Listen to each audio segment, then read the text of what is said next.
I didn't think the ride would be the thing that almost ended me. It was supposed to be a quick loop. Clear my head, feel the engine, get home before it got too late. The kind of ride you take when life feels heavy and you just need motion to shake it off. The weather was good. The roads were mostly empty. Everything felt normal. Until it didn't. It started as a tightness in my chest. Not pain exactly, more like someone had wrapped a belt around my ribs and pulled it a notch too far.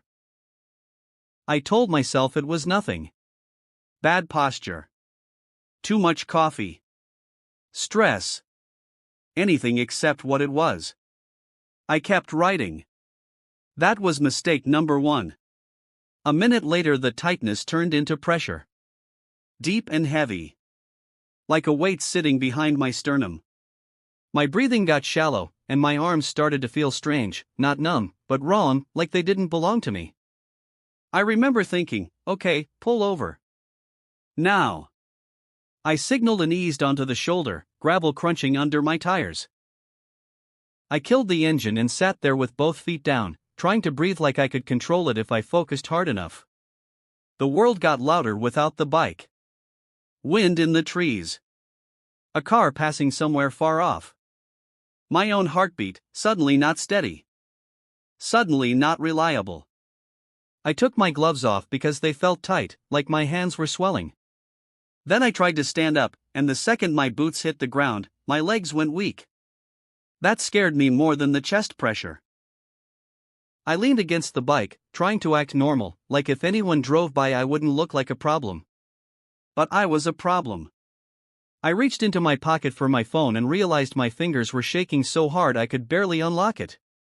Then the pain hit. Sharp, crushing, spreading from my chest into my left arm and up into my jaw like lightning that didn't stop.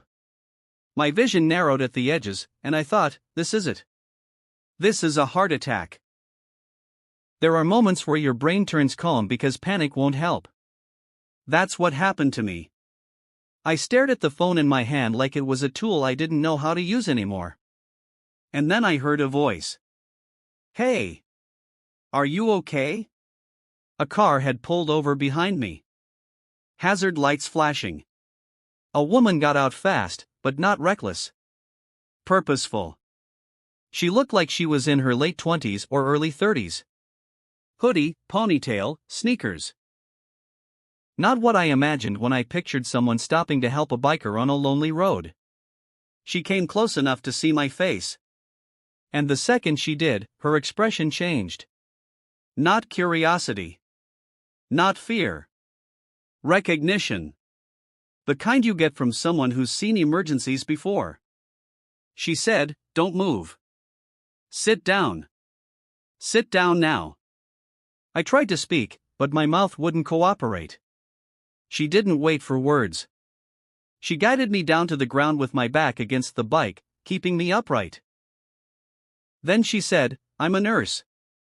Can you tell me your name?" I managed it, barely.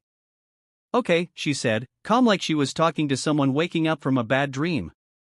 "Listen to me. I think you're having a cardiac event. I'm calling an ambulance right now." She pulled out her phone and called emergency services. Her voice was steady and clear, giving them details like she was reading from a checklist. Location. Symptoms. Time. Then she looked at me again. "Stay with me," she said. "Look at my face. Keep your eyes open."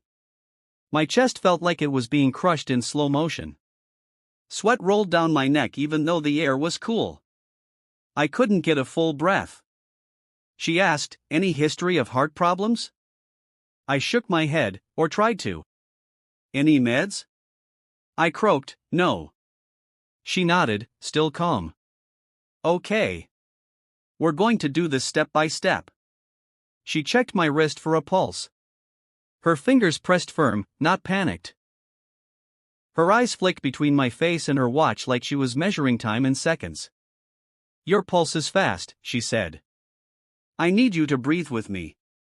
In through your nose, out through your mouth." I tried. I really tried. But then everything tipped. The pressure surged and I felt myself sliding, like my body was quitting. My head lolled, and the sky above me turned too bright, like someone turned up the exposure on the world. The nurse's voice snapped sharper. Hey! Hey! Stay with me!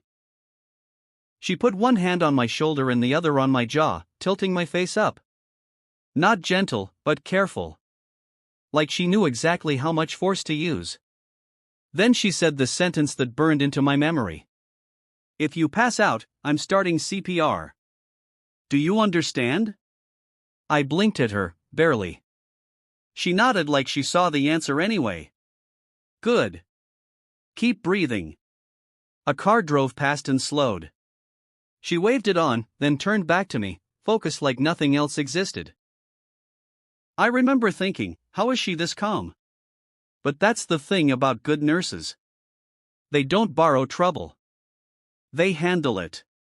I started shivering. My hands curled like claws. My jaw felt tight. The nurse reached into her car and grabbed a small blanket from the back seat, threw it over me, and kept talking. Ambulance is on the way. You're not alone. Do not close your eyes. I wanted to say thank you. I wanted to say a lot of things. But all I could do was breathe like my life depended on it. Because it did. And then, in the distance, I heard it. Sirens. The sound cut through the trees like a lifeline. The nurse leaned closer. That's for you. They're coming. The ambulance pulled up fast, lights flashing across the road. 2 paramedics jumped out with a stretcher and a bag. The nurse stood and gave them a quick rundown. Clear and confident. Like she'd done it 1,000 times. One of the paramedics nodded and said, "Good call pulling over. You probably saved his life." She didn't take credit. She just looked at me and said, "You're going to be okay." They put oxygen on me. Hooked me up. I felt the sting of N4 and the cold sticky pads on my chest. As they lifted me onto the stretcher, my eyes found her again. She stood near her car, hazard lights still flashing, hands clasped like she was trying to keep herself steady now that the crisis was leaving. I tried to speak. Only one word came out. Thank you. She smiled, but it looked tired. Next time, she said softly, don't try to tough it out. And then the doors closed. On the way to the hospital, I stared at the ceiling of the ambulance and listened to the beeps. The rhythm. The proof I was still here. And all I could think was how close it was. How fast normal turned into danger. How one stop on the side of the road could have been the last thing I ever did. But it wasn't. Because a good nurse saw me, recognized the signs, and didn't waste a second. People talk about angels like they're imaginary. That night, mine had hazard lights and a steady voice. And because of her, I got to write again.